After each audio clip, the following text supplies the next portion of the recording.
pouvoir corrompt le corps des hommes. Mais le plus correct ne sera pas de dire que tout ce qu'il fait est de nous révéler la noirceur qui existait depuis longtemps, mais autrefois devait se cacher. Et l'histoire de Vortigern, le roi usurpateur, nous prouve cette triste réalité.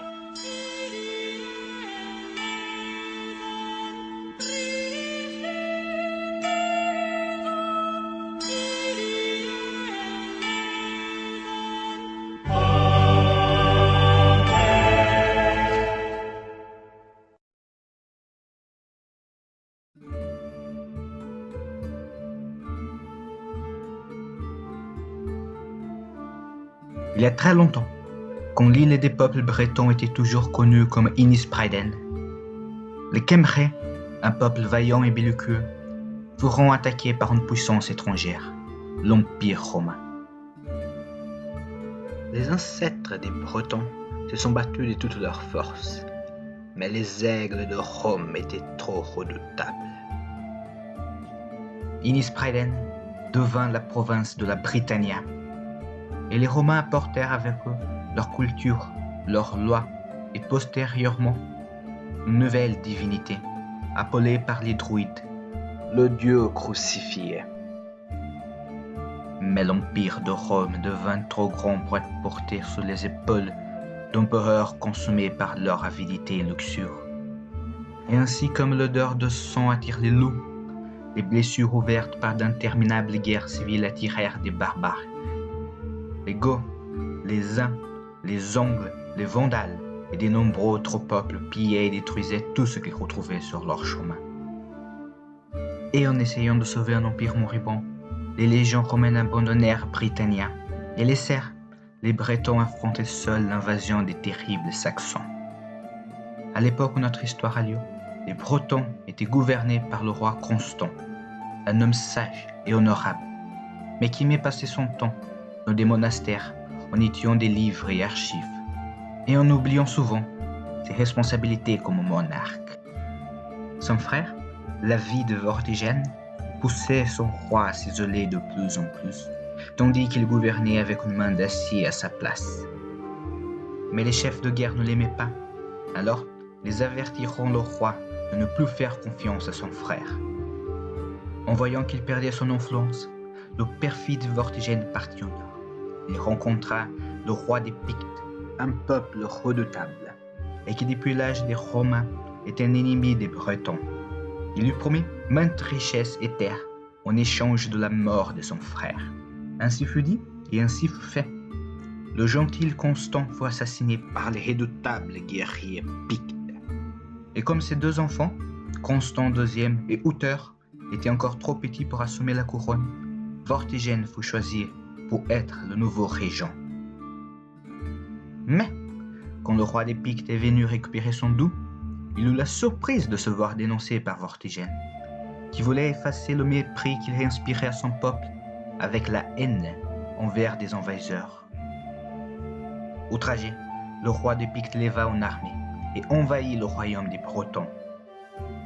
Le régent rassembla les braves guerriers des Britanniens, mais étant beaucoup moins compétent avec une épée qu'avec des mensonges et intrigues, Vortigern mena ses hommes vers une défaite écrasante, où il envoya ses dernières forces dans une attaque suicide pour pouvoir s'échapper. Le régent lâche ne pouvait plus défendre son royaume, et il commença à avoir peur pour sa vie. On parlait déjà de placer le prince héritier au trône. Alors, Vortigern engagea des assassins pour se débarrasser de ses neveux. Constant II perdit sa vie dans la conjuration, mais Uther réussit à se réfugier en France. Pour l'instant, l'héritier légitime ne lui posera pas de menace, mais l'armée picte continuait à avancer vers le sud. Sans savoir quoi faire, Vortigern demanda l'aide aux ennemis jurés des Bretons, les Saxons. Amusé par cette ironie, le roi des Saxons, Hengist, accepta de battre les Pictes à sa place. Mais en échange, toutes les terres à l'ouest d'Innisbreiden devaient être offertes aux Saxons, et la belle princesse Ronwen devait se marier avec Vortigern et devenir reine.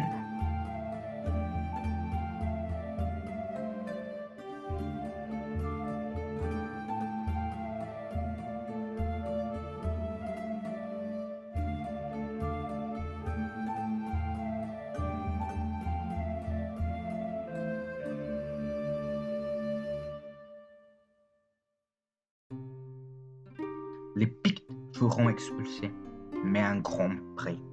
Les Bretons étaient outragés. Leur roi avait offert un tiers du royaume à leurs ennemis jurés sans poser aucune résistance. Sans compter que l'idée d'avoir une Saxonne comme reine était insultante. Une fois de plus, Vortigern eut peur pour sa vie. Mais cette fois-ci, la menace venait de son propre peuple. Le roi décida donc de construire une forteresse impénétrable où il pouvait se cacher. Mais tous les soirs, quand le soleil disparaissait du ciel et la nuit profonde plongeait le monde dans les ténèbres, tous les murs et toutes les tours construites tombaient. À chaque matin, les ouvriers de Vortigern recommençaient leurs travaux. Et tous les soirs, tout était défait. Sans savoir quoi faire, le roi demanda l'aide de son conseiller. Celui-ci, qui était aussi perfide que son maître, avait entendu parler des rumeurs sur un certain Merlin, aussi connu comme l'enfant sans père. Un jeune homme qui était le plus sage de tous les hommes et qui connaissait le passé, ainsi comme le présent et parfois même le futur. Le conseiller avait peur que Vortigern veuille le substituer par Merlin. Alors, en voulant profiter de cette opportunité, il répondit. « Monseigneur, cette nuit j'ai eu une vision. Les anciens dieux sont outragés, car dans votre royaume il y a un jeune homme, qu'on appelle l'enfant sans père, qui pense être plus sage qu'eux. Sacrifiez-le sur les champs d'œuvre, et les dieux laisseront vos travailleurs construire des forteresses en paix. » Le roi envoya 2 guerriers trouver celui qu'on appelait l'enfant sans père. Et pendant des mois, ils ont cherché en vain. Mais un jour, en traversant une route, ils ont vu un jeune homme tomber de son cheval et un deuxième se moquer de lui. « Et toi, qu'est-ce que tu as rire comme ça ?» dit-il. « Moi ? Quelle question ! Je ris parce que c'est drôle. »« Ah ouais ? Viens te battre avec moi et on verra si tu trouveras drôle si je t'assomme, enfant sans père. » Rapidement, les 2 soldats s'approchèrent et demandèrent. « Eh petit, viens voir un peu ici. Comment tu l'as appelé ?»« Il m'a appelé enfant sans père, ce qui signifie que je suis celui que vous cherchez, » répondit Merlin d'un ton narquois. « Mais comment c'est possible que vous saviez ?»« Je le sais, et je sais beaucoup d'autres choses. Encore plus, vous n'en sauriez même si vous devez vivre 1000 fois votre vie. Je sais par exemple que vous avez été envoyé par le roi Vortigern, car il veut construire une forteresse. Mais tous les soirs, les murs et les tours tombent. C'est bien vrai, n'est-ce pas ? » ?»« Oui, mais... » »« Partons donc. Votre roi a déjà trop attendu. » Et avec ces mots, Merlin sauta sur son cheval et partit accompagné par 2 gardes qui commençaient à se demander si ce n'était pas mieux s'ils avaient échoué leur mission.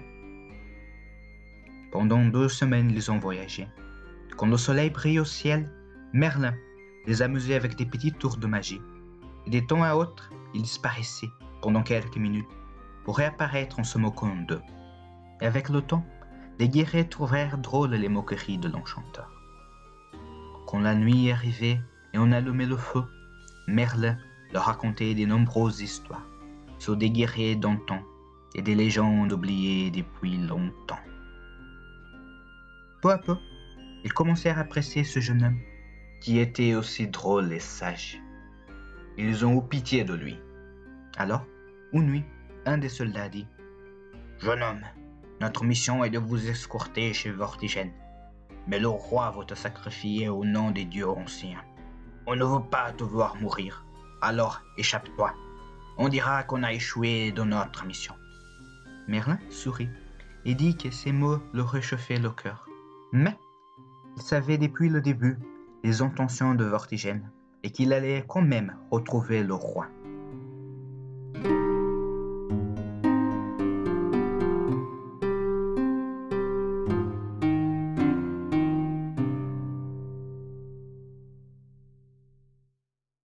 Le cortège arriva au champ des travaux. Vortigern et tous ses guerriers l'attendaient, et le conseiller ne perdit pas de temps pour chuchoter quelques mots à l'oreille de son maître. « Tuez-le maintenant, ou un grand malheur nous frappera tous » hurla Merlin. « Quoi » s'exclama Vortigern terrifié. « Je ne fais que répéter ce que vient de te murmurer à l'oreille ce vieux crapaud. Maintenant, écoute-moi, Vortigène, car de ma bouche coule la vérité. Merlin expliqua alors que si le roi voulait connaître la réponse à sa question, un gigantesque trou devait être creusé où il voulait construire sa forteresse. Ainsi fut dit, et ainsi fut fait.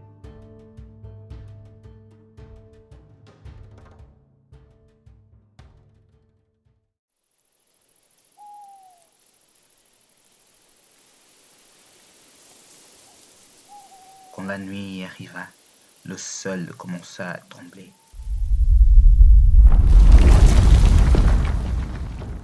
Et puis,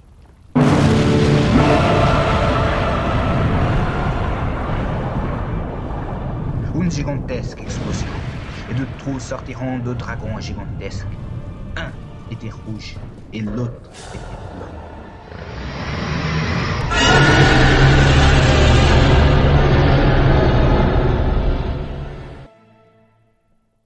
Pendant plusieurs minutes, ils se sont battus. Mais à la fin, le dragon blanc tua le dragon rouge. Écoute-moi, Vortigène. Écoutez aussi, enfant d'Inispraden, la signification de ce signe, s'exclama Merlin. Le dragon rouge représente toi, Vortigène. Sa couleur est celle du sang coulé par ta félonie. Et le dragon blanc représente le roi qui prendra ta place. Mais qui est-il? Demanda le roi félon, et le jeune magicien répondit avec un sourire mystérieux. Cela, tu découvriras bientôt. Et avec ces mots, Merlin disparut à l'étonnement de tous. Vortigène construit sa forteresse, mais cela ne servit de rien, car les prophéties du magicien s'accomplissaient toujours. Mais cela est une histoire pour un autre jour.